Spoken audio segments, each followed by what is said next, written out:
हर हर महादेव दोस्तों, I hope कि आप लोग अच्छे होंगे, मस्त होंगे, स्वस्थ होंगे और महादेव की कृपा से सुखमय जीवन व्यतीत कर रहे होंगे। दोस्तों, पिछले आपने 7 अध्याय में देखा शिव पुराण का महत्व के 7 अध्याय हम लोगों ने कवर किए। अब जो शुरू हो रहा है वो है विद्वेष संहिता, उसका प्रथम अध्याय शुरू करने जा रहे हैं। तो प्लीज मिस मत करिएगा, सब्सक्राइब कर लीजिए चैनल को और एक एक अध्याय को ध्यान लगा के सुनिए, उसका महत्व समझने की कोशिश कीजिए। और नहीं समझ में आता है कुछ तो प्लीज कमेंट कीजिए और बताइए, तो हम आपको और अच्छे से एक्सप्लेन करेंगे। तो आज से हम लोग शुरू करने जा रहे हैं श्री शिव महापुराण का प्रथम खंड पूर्वार्ध, प्रथम विद्वेष संहिता का प्रथम अध्याय। तो चलिए बिना देरी किए शुरू करते हैं। हर हर महादेव। प्रथम विद्वेष संहिता का जो प्रथम अध्याय है उसमें है प्रयाग में सूर्य जी के मुनियों का शीघ्र पाप नाशक करने वाले साधन के विषय में प्रश्न। तो ये जो है पाप नाशक करने वाले जो साधन है उसमें क्या क्या है वो ये प्रथम अध्याय में है विद्वेष संहिता के। तो चलिए शुरू करते हैं। जो आदि और अंत में तथा मध्यम में भी नित्य मंडलमय है, जिसकी समानता अथवा तुलना कहीं भी नहीं है, जो आत्मा के स्वरूप को प्रकाशित करने वाले देवता परमात्मा है, जिनके 5 मुख है और जो खेली खेल में अनायास जगत की रचना, पालन, संहार, अनुग्रह एवं तिरोभाव रूप 5 प्रबल कर्म करते रहते हैं, उन सर्वश्रेष्ठ अजर अमर ईश्वर अंबिकापति भगवान शंकर का मैं मन ही मन चिंतन करता हूँ। हर हर महादेव। व्यास जी बोले, जो धर्म का महान क्षेत्र है, जहाँ गंगा यमुना का संगम हुआ है, जो ब्रह्मलोक का मार्ग है, उस परम पुण्यमय प्रयाग में सत्य व्रत में तत्पर रहने वाले महातेजस्वी महाभाग महात्मा मुनियों ने एक विशाल ज्ञान यज्ञ का आयोजन किया। उस ज्ञान यज्ञ का समाचार सुनकर पौराणिक शिरोमणि व्यास शिष्य महामुनि सूत जी वहां मुनियों को दर्शन करने के लिए आए। सूत जी को आते देखकर वे सब मुनि उस समय हर्ष से खिल उठे और अत्यंत प्रसन्न चित्त से उन्होंने उनका विधिवत स्वागत सत्कार किया। तत्पश्चात उन प्रसन्न महात्माओं ने उनकी विधिवत स्तुति करके विनय पूर्वक हाथ जोड़कर उनसे इस प्रकार कहा, हे सर्वज्ञ विद्वान रोम हर्षण जी, आपका भाग्य बड़ा भारी है। इसी से आपने व्यास जी से यथार्थ रूप में संपूर्ण पुराण विद्या प्राप्त की, इसीलिए आप आश्चर्य स्वरूप कथाओं के भंडार हैं। ठीक उसी तरह जैसे रत्नाकर समुद्र बड़े बड़े सारभूत रत्नों का आगार है। तीनों लोकों में भूत, वर्तमान और भविष्य की जो बात है तथा अन्य भी जो कोई वस्तु है वह आपसे अज्ञात नहीं है। आप हमारे सौभाग्य से इस यज्ञ का दर्शन करने के लिए यहाँ आ गए हैं और इसी व्यास से हमारा कुछ कल्याण करने वाले हैं, क्योंकि आपका आगमन निरर्थक नहीं हो सकता। हमने पहले भी आपसे शुभाशुभ तत्वों का पूरा वर्णन सुना है, किंतु उसकी तृप्ति नहीं होती। हमें उसे सुनने की बार बार इच्छा होती है। उत्तम बुद्धि वाले हे सूत जी, इस समय हमें एक ही बात सुननी है। यदि आपका अनुग्रह हो तो गोपनीय होने पर भी आप उस विषय का वर्णन करें। घोर कलयुग आने पर मनुष्य पुण्य कर्म से दूर रहेंगे, दुराचार में फंस जाएंगे, सबके सब सत्य भाषण से विमुख हो जाएंगे, दूसरों की निंदा में तत्पर होंगे, पराये धन को हड़प लेने की इच्छा करेंगे, उनका मन पराई स्त्रियों में आसक्त होगा तथा वे दूसरे प्राणियों की हिंसा किया करेंगे।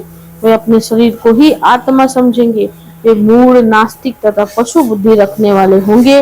माता पिता से द्वेष रखेंगे तथा वे काम व स्त्रियों की सेवा में लगे रहेंगे। ब्राह्मण लोभ रूपी ग्रह के ग्रास बन जाएंगे। वेद बेच बेच कर जीविका चलाएंगे। धन का उपार्जन करने के लिए ही विद्या का अभ्यास करेंगे। मत से मोहित रहेंगे। अपनी जो जाति के कर्म छोड़ देंगे। प्राय दूसरों को ठगेंगे। तीनों काल की संध्योपासना से दूर रहेंगे और ब्राह्मण ज्ञान से शून्य होंगे। दयाहीन, अपने को पंडित मानने वाले, अपने सदाचार व्रत से रहित, कृष्य कार्य में तत्पर, क्रूर स्वभाव वाले एवं दूषित विचार वाले होंगे। समस्त क्षत्रिय भी अपने धर्म का त्याग करने वाले, कुसंगी, पापी और व्यभिचारी होंगे। उनमें शौर्य का अभाव होगा। वे युद्ध से विरत अर्थात रण में प्रीति न होने से भागने वाले होंगे।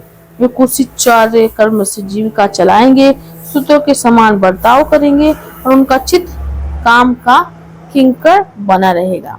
वे शास्त्र विधा को नहीं जानने वाले, गो और ब्राह्मण की रक्षा ना करने वाले, शरणागति की रक्षा ना करने वाले तथा सदा कामिनी को खोजने में तत्पर रहेंगे। प्रजा पालन रूपी सदाचार से रहित, भोग में तत्पर, प्रजा का संहार करने वाले, दुष्ट और प्रसन्नता पूर्वक जीव हिंसा करने वाले होंगे। वैश्य संस्कार भ्रष्ट, सर्वधर्म त्यागी, कुमाग्री, धनोपार्जन परायण तथा नाप तौल में अपनी कुत्सित वृत्ति का परिचय देने वाले होंगे। वे गुरु देवता और द्विजातियों के प्रति भक्ति शून्य, कुत्सित बुद्धि वाले, द्विजों को भोजन ना कराने वाले, प्राय कृपणता के कारण मुट्ठी बांध कर रखने वाले, पराय स्त्रियों के साथ काम रत, मलिन विचार वाले, लोभ और मोह से भ्रमित चित्त वाले और वापी, कूप, तड़ाग आदि के निर्माण तथा यदा की सत्कर्मों में धर्म का त्याग करने वाले होंगे। इसी तरह कुछ शूद्र ब्राह्मणों के आचार में तत्पर होंगे। उनकी आकृति उज्जवल होगी, अर्थात वे अपना कर्म धर्म छोड़कर उज्जवल वेशभूषा से विभूषित हो व्यर्थ में घूमेंगे। वे मूढ़ होंगे और स्वभावत ही अपने धर्म का त्याग करने वाले होंगे।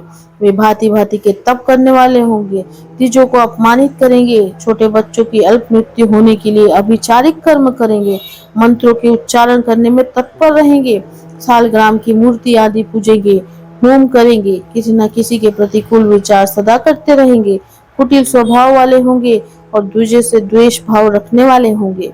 ये यदि धनी हुए तो कुकर्म में लग जाएंगे, यदि विद्वान हुए तो विवाद करने वाले होंगे, कथा और उपासना धर्मों के वक्ता होंगे और धर्म का लोप कराने वाले होंगे।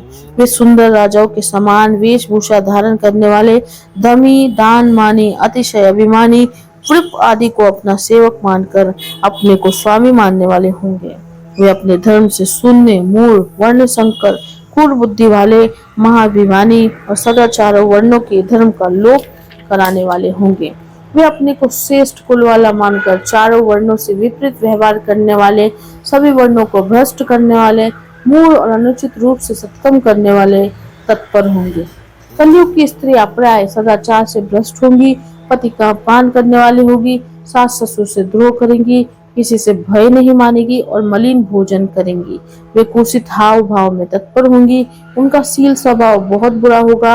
वे काम विहल परपति से रति करने वाले और अपने पति की सेवा से सदा विमुख रहेंगे। संतानें माता पिता के प्रति श्रद्धा रहित, दुष्ट स्वभाव वाली, असत विद्या पढ़ने वाली और सदा रोगग्रस्त शरीर वाली होंगी। हे सूत जी, इस तरह जिनकी बुद्धि नष्ट हो गई है और जिन्होंने अपने धर्म का त्याग कर दिया है, ऐसे लोगों को इहलोक और परलोक में उत्तम गति कैसे प्राप्त होगी? इसी चिंता से हमारा मन सदा व्याकुल रहता है। परोपकार समान दूसरा कोई धर्म नहीं, अतः जिस छोटे उपाय से इन सब के पापों का तत्काल नाश हो जाए, उसे इस समय कृपा पूर्वक बताइए, क्योंकि आप समस्त सिद्धांतों के ज्ञाता है। व्यास जी बोले, उन भावितात्मा मुनियों की ये बात सुनकर सूत जी मन ही मन भगवान शंकर का स्मरण करके उन मुनियों से इस प्रकार कहने लगे। इस प्रकार से शिव महापुराण के अंतर्गत प्रथम विद्वेश्वर संहिता में मुनियों के प्रश्न का वर्णन नामक पहला अध्याय पूर्ण हुआ। हर हर महादेव। ये विद्वेश्वर संहिता का पहला अध्याय था और इसमें जो है आपको बताया गया है कि इसमें भविष्य के बारे में बताया हुआ है कि मतलब पहले से ही ये सब चीजें जो अभी हो रही है, जो अपना जो एरा है, अभी जो 2025 है और ये जो जब से ये हो रहा है, अभी जो जनरेशन आई है, ये सब जो कर रहे हैं वो पहले ही बताया जा चुका है कि ऐसे ही होगा। कलयुग में ये होगा। कलयुग में लोग ऐसे ही होंगे, पाप करेंगे, लोगों का धन अपनाएंगे, औरतों पे बुरी नजर डालेंगे और बहुत सारी चीजें ऐसी, इसमें सब कुछ बताया हुआ है जो अभी अभी रिसेंटली हो रहा है।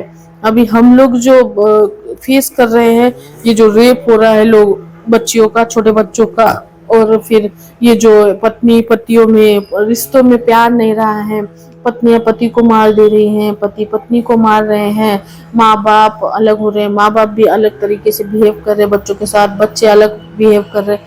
ये सब कुछ तो है पाप पुण्य में। पुण्य तो कोई कर ही नहीं रहा, सब पापों में ही लगे हुए हैं। किसी को लूटने में मजा आता है, किसी को, ये सब कुछ इसमें बताया गया है। और ये पहले से ही बताया गया है कि जब ऐसा होगा तो जो लोग हैं उन्हें मोक्ष कैसे प्राप्त होगा, वो सब ये सब में ही लगे रहेंगे तो उन्हें मोक्ष कैसे प्राप्त होगा, ये सवाल उन्होंने व्यास जी से पूछा। तो ये विद्वेश्वर संहिता का पहला अध्याय था। अब हम दूसरे एपिसोड में विद्वेश्वर संहिता का द्वितीय अध्याय पढ़ेंगे, यानी कि दूसरा अध्याय जिसमें व्यास जी क्या उत्तर देते हैं वो हम सुनेंगे। ठीक है, तो आई होप कि आपको समझ में आया होगा। तो प्लीज इसे जरूर सुनिएगा और दूसरों को भी सुनाइएगा, शेयर भी करिएगा ज्यादा से ज्यादा, ताकि सब लोग सुन पाए और सब लोग जान पाए। सही समय रहते हुए अगर जान लिया ना कि क्या चुक रहा है, क्या गलती हो रही है। बोलते ना, एक पाइप है, पाइप से पानी जा रहा है, रेगुलर जा रहा है, और वो देखकर भी हम अनदेखा कर रहे हैं कि पाइप से जा रहा है, चलो ठीक है ना, जाने दो, थोड़ा थोड़ा ही तो जा रहा है। पर वो पाइप से एक दिन पानी जाते जाते वो खत्म हो जाता है। लेकिन अगर सही समय पे, पानी खत्म होने से पहले ही हमने उस पाइप को देख लिया कि कहाँ से लीक कहाँ से हो रहा है, और फिर वो लीक को हमने ठीक कर दिया, रिपेयर कर दिया, तो पानी बच जाएगा, ऐसे वेस्ट नहीं होगा। तो वही एग्जाम्पल दिया है इसमें कि जो लोग है, आज के जो लोग हैं जिनका इन्होंने वर्णन किया है कि ऐसे क्रूर बुद्धि के हो जाएंगे और कुछ समझ में नहीं आएगा और सब पाप ही करेंगे, तो वो जो पापी लोग होंगे उन्हें मोक्ष कैसे प्राप्त होगा। ये एक बहुत अच्छा सवाल महाशिव पुराण में, ये मुझे ये फर्स्ट अध्याय बहुत अच्छा लगता है क्योंकि इसमें ये जो सही हो रहा है ना इसके बारे में बताया गया है। सो जो व्यास जी थे उन्होंने ये बताया है दूसरे अध्याय में कि इसका क्या उपाय है, लोग इतने पाप में भी, इतने कलयुग में भी मोक्ष कैसे प्राप्त कर सकते हैं। तो चलिए हम सुनेंगे अगले एपिसोड में और फिर मिलेंगे आपसे एक नए एपिसोड, एक नए अध्याय में। आप इसे जरूर सुनेगा, लाइक शेयर सब्सक्राइब जरूर कीजिएगा। और कुछ भी आपके मन में आ रहा है, कुछ भी, किसी चीज से भी रिलेटेड आप परेशान हो, आप कुछ भी जानना चाहते हो, कुछ भी आध्यात्मिक की ओर जाना चाहते हो, मोक्ष की ओर जाना, पर समझ नहीं आ रहा, हमसे कांटेक्ट कीजिए, हमें कमेंट कीजिए, कुछ भी पूछ सकते हैं आप, कुछ भी अपने मन की कोई भी बात हमसे कर सकते हैं। हम आपको जवाब देने का हमारा यही उद्देश्य है, ये चैनल खोलने का भी हमारा यही उद्देश्य है कि आप तक भी वो ज्ञान पहुंचे जो हम ज्ञान ले रहे हैं, जो हम अनुभव कर रहे हैं, जो हम एक्सपीरियंस कर रहे हैं। सो यही हमारा उद्देश्य है। तो चलिए आज के लिए इतना ही और अपना बहुत बहुत ख्याल रखिए। हर हर महादेव।